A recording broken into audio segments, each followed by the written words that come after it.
청취자 여러분, 시력을 상실한 채 3년이라는 시간을 보낸다는 상황을 상상해 보십시오. 더욱이 그 모든 고통스러운 시간이 단순한 오진에서 비롯되었다면 어떠하시겠습니까? 안녕하십니까? 저는 엘리나입니다.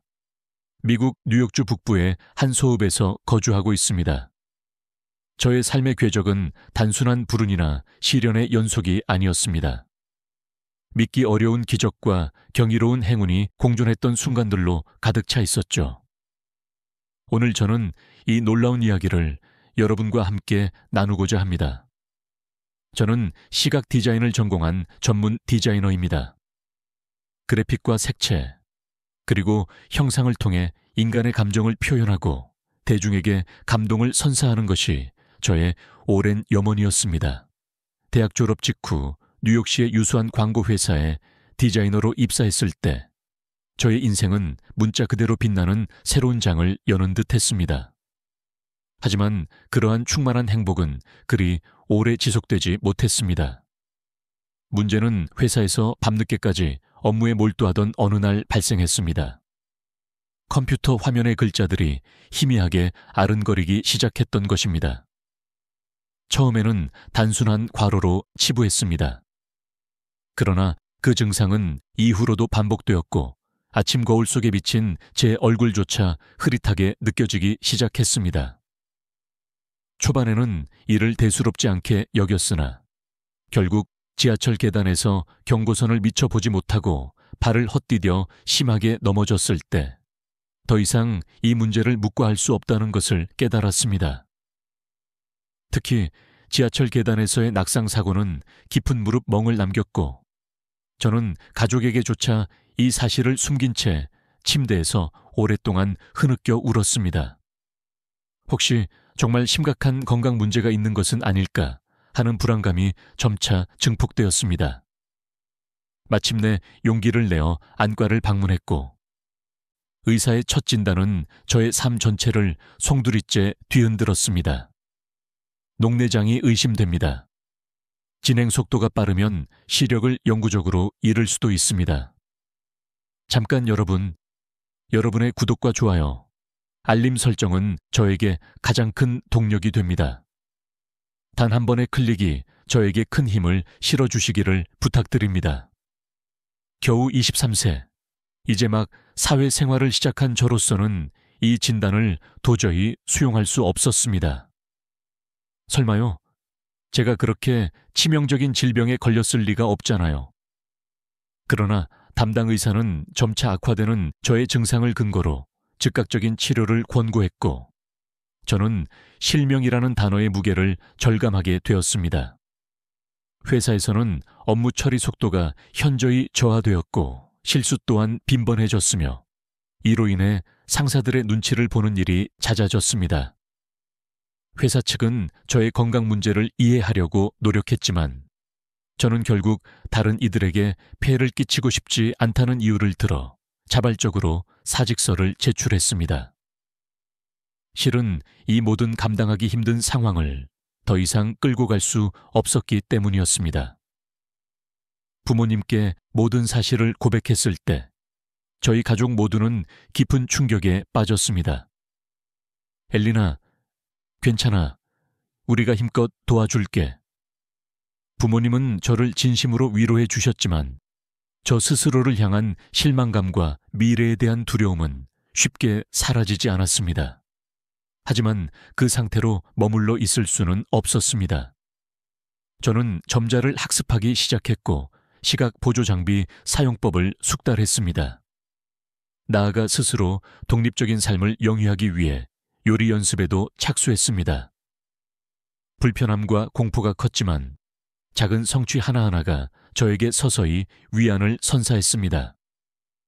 그런 저에게 가장 큰 위로가 되어준 것은 바로 K-팝이었습니다. 저는 대학 시절부터 아이브의 열렬한 지지자였습니다. 그들의 히트곡인 러브 다이브와 애프터 라이크는 제 삶의 배경음악과 같은 존재였죠. 특히 러브 다이브 가사 중 용기를 내어 마음을 다이브하는 대목은 저에게 직접 전해지는 응원처럼 느껴졌습니다. 언젠가 눈을 다시 볼 수 있게 된다면 한국에 가서 아이브의 공연을 직접 관람하는 날이 반드시 올 거야. 라고 저는 혼자 되뇌며 스스로의 마음을 다잡곤 했습니다.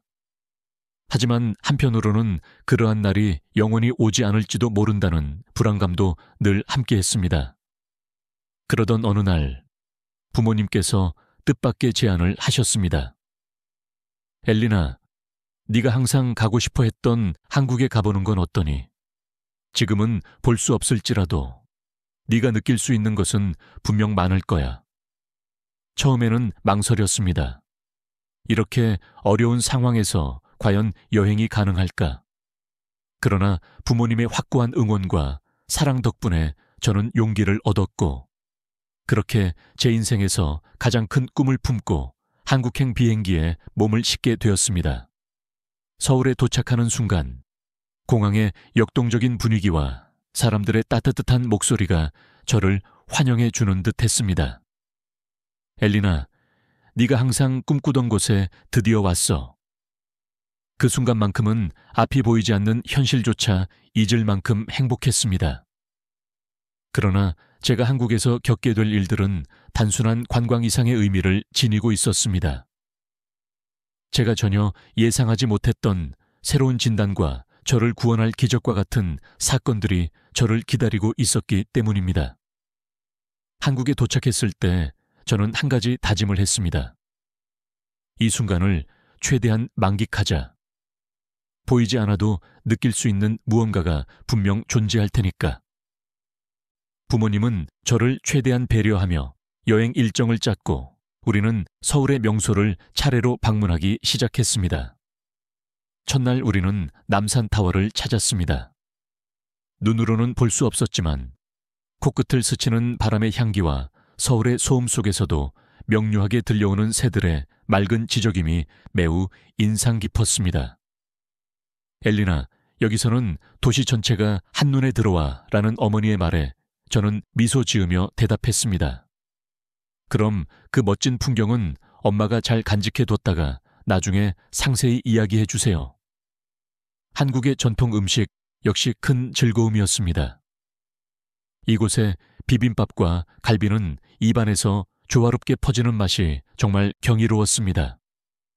저는 어릴 때부터 매운 음식을 잘 먹지 못했지만 매콤달콤한 떡볶이는 정말 중독될 정도로 맛있었습니다. 내가 시력을 잃기 전에 떡볶이를 봤다면 얼마나 좋았을까라고 웃으면서도 사실 조금은 아쉬운 마음이 들었습니다. 우리는 매일 새로운 장소를 탐방하며 한국 문화를 깊이 체험하고 있었습니다. 서울은 실로 매력적인 도시였습니다. 비록 시야가 제한적이었지만 한국의 맛있는 음식, 전기 넘치는 사람들, 그리고 곳곳에서 들려오는 활기찬 소리들은 저에게 새로운 세상을 느끼게 해 주었습니다. 그날은 삼청동과 경복궁을 둘러본 후 저녁 식사를 위해 한정식 식당으로 이동하던 길이었습니다. 부모님은 제가 좋아할 만한 메뉴를 고르셨고 저는 익숙한 K-팝 노래를 배경 삼아 설레는 마음으로 이동했습니다. 우리는 택시를 타고 이동 중이었는데 서울의 반짝이는 야경과 분주하게 움직이는 도시의 소리가 비록 눈에 담기지 않아도 매우 특별하게 느껴졌습니다. 엘리나, 곧 도착하면 또 맛있는 음식을 먹을 수 있을 거야 라는 어머니의 말씀에 저도 웃으며 화답했습니다. 그러나 그 즐거운 순간 갑자기 쿵 하는 충격이 느껴졌습니다. 뒤따르던 차량이 우리 택시를 가볍게 추돌했던 것입니다. 안전벨트를 착용하고 있던 덕분에 다치지는 않았으나 차체가 흔들리는 바람에 순간적으로 놀랐습니다. 괜찮니, 엘리나? 아버지는 저를 다독였고 택시 기사님은 상황을 살핀 후 잠시 후 병원에서 검사를 받아보는 것이 좋겠다고 권유했습니다. 우리는 사고와 직접적인 연관은 없었지만 만약을 대비하여 서울 시내의 한 병원으로 이동했습니다. 의료진은 응급검사와 간단한 문진을 시행했고 사고로 인한 특이사항은 없다는 진단을 내렸습니다. 그러나 저의 병력 정보를 확인한 의사는 사뭇 흥미로운 표정을 지으며 질문했습니다. 엘리나 씨, 녹내장 진단을 받으셨다고요? 혹시 정밀 검사를 받아보신 적이 있으신가요? 그 질문은 저에게 당혹감을 안겨주었습니다. 네, 미국 병원에서 녹내장 진단을 받았고 약도 꾸준히 복용했습니다. 의사는 잠시 생각에 잠긴 후 다음과 같이 말했습니다. 현재 상태만으로는 단순한 녹내장일 가능성이 낮아 보입니다. 추가적인 정밀 검사를 진행해 보는 것이 어떻겠습니까? 저는 잠시 망설였지만 부모님은 흔쾌히 검사를 받을 것을 권하셨습니다. 엘리나, 어차피 여기까지 왔잖아. 이번 기회에 제대로 한번 확인해보자. 며칠 후 추가 검사의 결과가 나왔습니다. 의사는 진중한 표정으로 설명했습니다. 엘리나 씨, 검사 결과 녹내장이 아니라 백내장입니다. 이것은 수술을 통해 시력을 회복할 가능성이 매우 높은 상태입니다. 그 말을 듣는 순간 저는 믿을 수가 없었습니다. 백내장이라고요? 하지만 저는 이미 시력을 거의 잃었습니다. 백내장이 그렇게 심각한 질병이었나요? 의사는 차분하게 설명했습니다. 백내장은 녹내장과 달리 손상된 시신경의 문제가 아닌 수정체에 문제가 생긴 것입니다. 지금의 상태라면 수술을 통해 시력을 상당 부분 회복할 가능성이 높습니다. 의사의 이 말은 저에게 마치 구원의 손길처럼 다가왔습니다. 그러나 그 기쁨도 잠시, 그동안 제가 겪었던 고통과 상실의 시간들이 머릿속을 맴돌았습니다. 백내장이라고요. 그런데 저는 3년 동안 앞을 보지 못했는데요. 저의 목소리에는 혼란과 억울함이 뒤섞여 있었습니다. 의사는 차분히 설명을 이어갔지만 저의 머릿속은 이미 복잡한 생각들로 가득 차 있었습니다. 왜 미국 병원에서는 이 명확한 문제를 진단하지 못했을까? 그 오진 하나 때문에 나는 도대체 얼마나 많은 것을 잃었던가? 기억 속에서 저는 끊임없이 과거로 회귀하고 있었습니다. 시력을 잃고 회사에서 퇴사했던 날, 홀로 계단에서 넘어져 상처 입었던 순간, 그리고 점자를 배우며 새로운 삶에 적응하려 몸부림치던 그 모든 시간들이 저를 짓누르듯 떠오르며 격렬한 분노를 자극했습니다. 이 모든 것이 단순한 실수였단 말인가? 저는 이 질문을 소리내어 묻지는 못했지만 제 마음은 이미 그 답을 찾아 헤매고 있었습니다. 그날 밤 부모님과 함께 병실로 돌아왔을 때 저는 오랫동안 침대에 앉아 아무 말도 하지 못했습니다. 어머니는 조용히 제 손을 잡으며 말씀하셨습니다. 엘리나, 네가 정말 힘든 시간을 보낸 건 부정할 수 없어. 하지만 이 진단은 너에게 주어진 두 번째 기회야. 그러니 과거보다는 지금, 그리고 앞으로의 삶에 더 집중하자. 어머니의 말은 저의 복잡한 감정들을 조금씩 다스리는데 큰 도움이 되었습니다. 분노는 여전히 남아 있었지만 그것이 저의 현재와 미래를 가로막도록 내버려 둘 수는 없었습니다. 맞아, 이제라도 알게 된 것이 천만다행이야. 다시 시작할 수 있어. 그 순간 마음속에 작은 희망의 불꽃이 피어올랐습니다. 하지만 동시에 두려움도 엄습했습니다. 만약 수술이 실패하면 어쩌지? 기대만큼 시력이 회복되지 않는다면 어떡하지? 부모님은 저를 안심시켰습니다. 엘리나, 이번 수술은 분명히 내게 주어진 새로운 기회야. 우리가 끝까지 너와 함께 할게.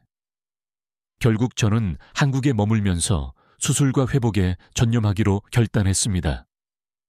내 인생의 새로운 챕터를 열어보자. 그렇게 저는 또 다른 거대한 도전에 나서게 된 것입니다.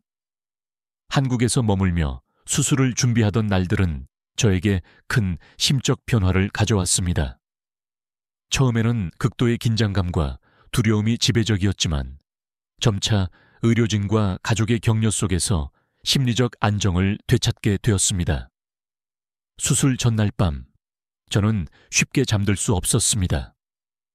병실 창문으로 들어오는 희미한 도시의 불빛조차 감지되지는 않았으나 그 빛이 어딘가에 존재한다는 사실은 느껴졌습니다.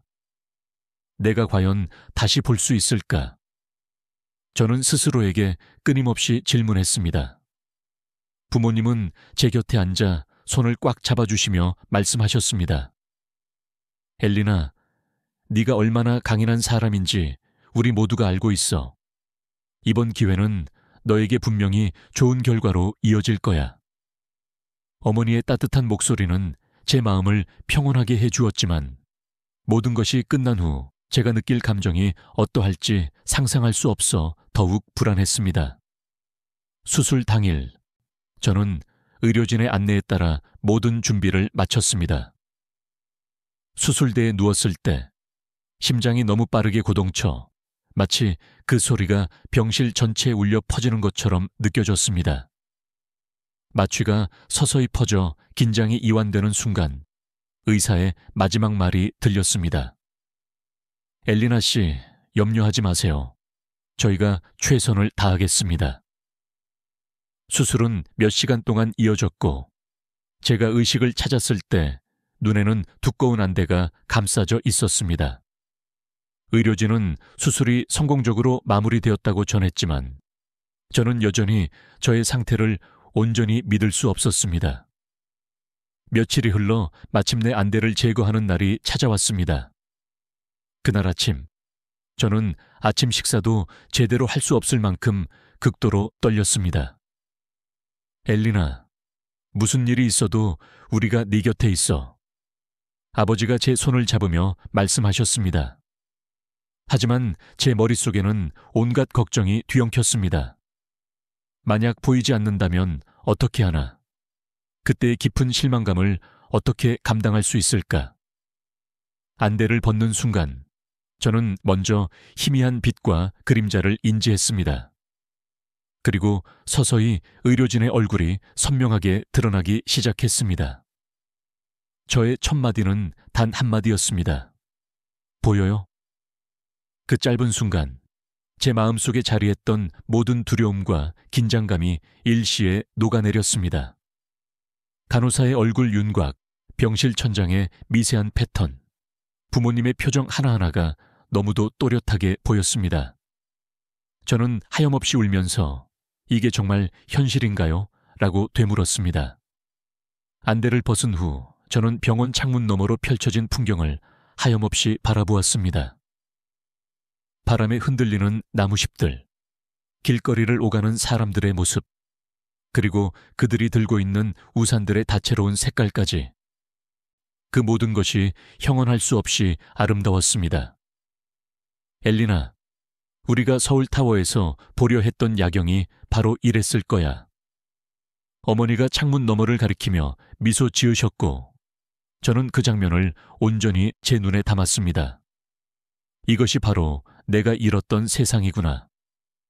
수술 후 회복을 위해 한국에 조금 더 체류하는 동안 저는 작은 것 하나하나가 새롭게 다가왔습니다. 병원 근처 공원을 산책하며 바람에 흔들리는 나무를 관찰하는 일, 카페에서 차를 마시며 눈앞에 놓인 찻잔의 정교한 디테일을 느끼는 일, 이 모든 순간이 저에게는 깊은 감동이었습니다. 가장 기억에 남는 날은 부모님과 함께 전통 한옥마을을 방문했던 날이었습니다. 저는 한복을 처음으로 입어보고 거울에 비친 제 모습을 보며 이게 진짜 나야 라고 환하게 웃었습니다. 부모님은 제가 그 순간을 마음껏 즐기는 모습을 보며 진심으로 기뻐하셨습니다. 회복이 진척될수록 저는 다시 한번 한국에 오고자 했던 원래의 이유를 되새겼습니다. 제가 그토록 사랑하는 아이브의 공연을 직접 보기 위해 이곳에 왔었죠. 이제 두 눈으로 그들의 무대를 볼 수 있다는 생각에 가슴이 벅차올랐습니다. 엘리나, 공연 날짜를 다시 잡아볼까? 아버지의 제안에 저는 크게 고개를 끄덕였습니다. 이제는 진짜 저의 눈으로 그들을 볼 수 있기 때문입니다. 그날의 기쁨은 말로 다 형용할 수 없었습니다. 수술과 회복, 그리고 새롭게 열린 기회의 순간들은 저를 더욱 강인한 존재로 단련시켜 주었습니다. 저는 더 이상 과거의 어둠에 갇혀 있지 않았으며, 이제는 스스로 세상을 용기 있게 마주할 준비가 되어 있었습니다. 회복이 어느 정도 마무리된 날, 저는 드디어 오랫동안 염원했던 아이브의 공연을 관람하기로 했습니다. 이 모든 경험은 저에게 단순히 콘서트를 보는 것 이상의 심오한 의미를 지니고 있었습니다.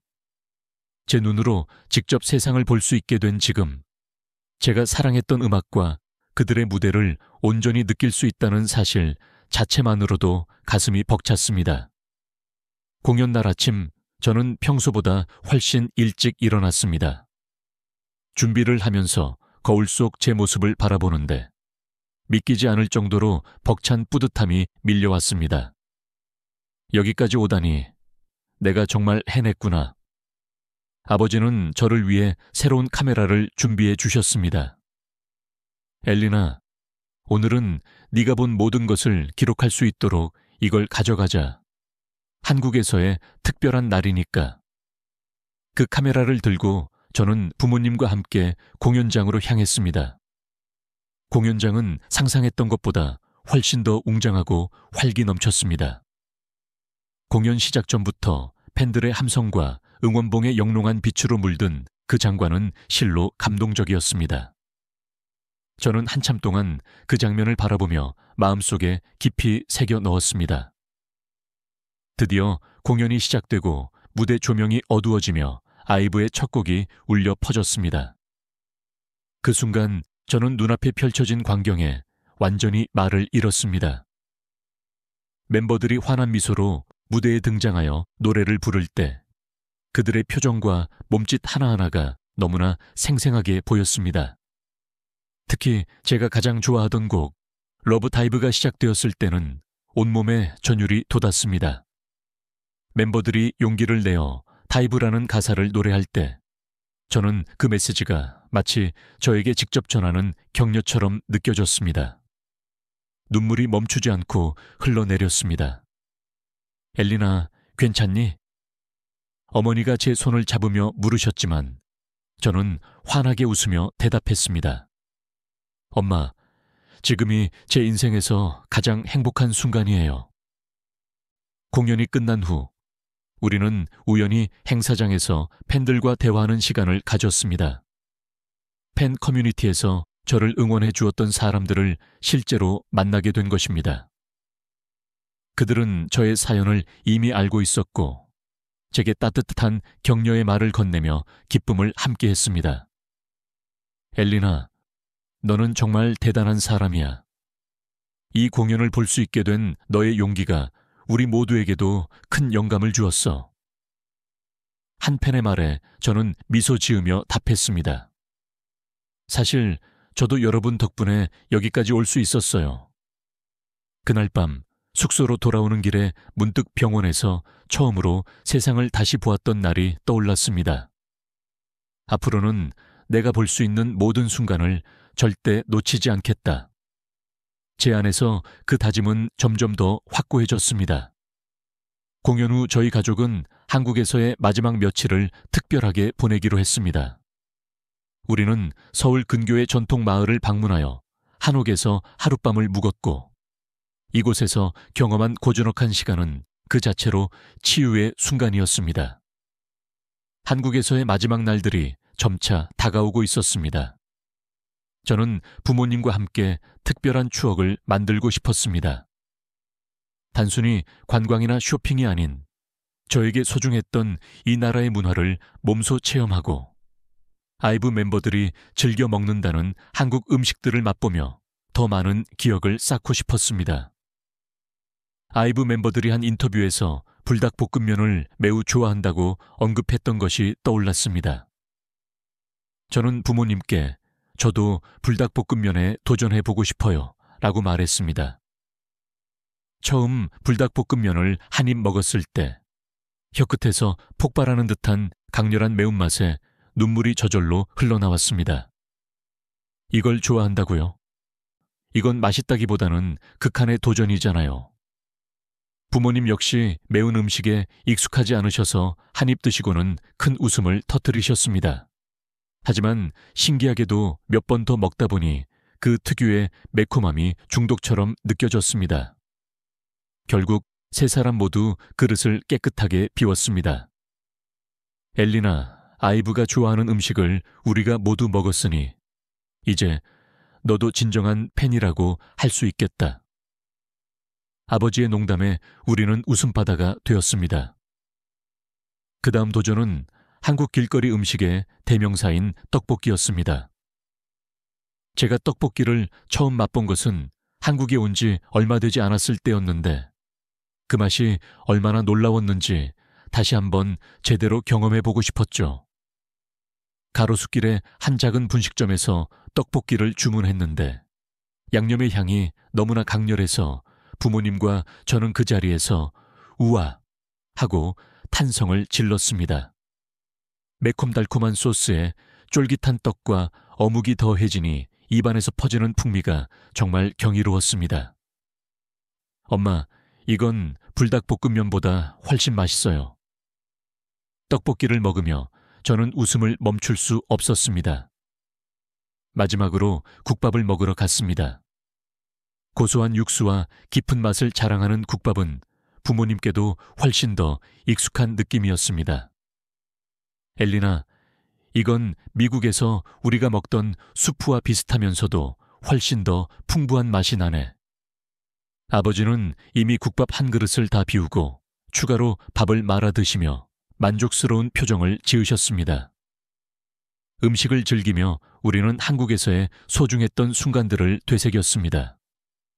불닭볶음면의 강렬함, 떡볶이의 달콤함과 매콤함, 그리고 국밥의 따뜻함까지. 이 모든 것들은 저에게 단순한 한 끼 식사가 아니라 한국에서 느꼈던 따뜻함과 새로움을 다시 한번 느끼게 해주는 시간이었습니다. 엘리나, 이 음식들을 다시 먹으러 올 날이 오겠지. 어머니가 물으시자 저는 크게 고개를 끄덕였습니다. 꼭 다시 오고 싶어요. 이 나라와 이 음식들이 정말 좋아요. 또한 부모님과 함께 한국 전통 요리 수업에 참여하여 비빔밥과 잡채를 직접 만들어 보기도 했습니다. 저는 음식의 색감과 형태를 두 눈으로 직접 확인하며 요리하는 것이 얼마나 특별한 경험인지 새삼 깨달았습니다. 한국에서의 시간을 마무리하며 저는 부모님께 조심스럽게 말했습니다. 엄마, 아빠, 이제 저는 제가 새로운 꿈을 꾸어도 될 것 같아요. 부모님은 미소 지으며 대답하셨습니다. 엘리나, 네가 무엇을 하든 우리는 언제나 네 편이야. 미국으로 돌아온 후 저는 저의 이야기를 많은 사람들과 공유하기 시작했습니다. 특히 시력을 잃거나 비슷한 어려움을 겪는 이들에게 제가 경험한 기적과 같은 이야기를 통해 희망을 전하고 싶었습니다. 그 과정에서 저는 한국과의 특별한 인연을 지속하기 위해 K-팝과 한국 문화에 대해 더욱 깊이 배우기 시작했습니다. 한국어 학습도 시작했고 언젠가 다시 한국을 방문하여 제가 느꼈던 감사와 감동을 전달하고 싶다는 구체적인 목표를 설정했습니다. 이제 저는 더 이상 어둠 속에 갇혀 있지 않습니다. 제 눈앞에 펼쳐진 세상은 다시 저를 환영하고 있으며 제가 앞으로 나아갈 수 있는 모든 길을 열어주고 있습니다. 그리고 제가 경험한 모든 이야기가 다른 누군가에게도 간절한 희망이 될 수 있기를 간절히 소망합니다. 여러분, 인생은 늘 예상치 못한 방향으로 흘러가기도 하지만 그 안에는 우리가 상상조차 하지 못했던 기적이 숨어 있습니다. 그러니 어떤 순간에도 희망을 절대 놓지 마십시오. 오늘 이야기는 여기서 마칩니다. 만약 오늘 사연이 마음에 깊은 울림을 주었다면 구독과 좋아요 그리고 알림 설정을 부탁드립니다. 여러분의 생각과 경험을 댓글로 나누어 주시면 저희가 이 기적의 이야기를 더 많은 사람과 공유하는 데 큰 힘이 될 것입니다. 소중한 시간을 내어 긴 이야기 끝까지 경청해 주셔서 진심으로 감사합니다. 앞으로도 더욱 감동적인 사연으로 여러분을 찾아뵙겠습니다. 시청해 주셔서 감사합니다.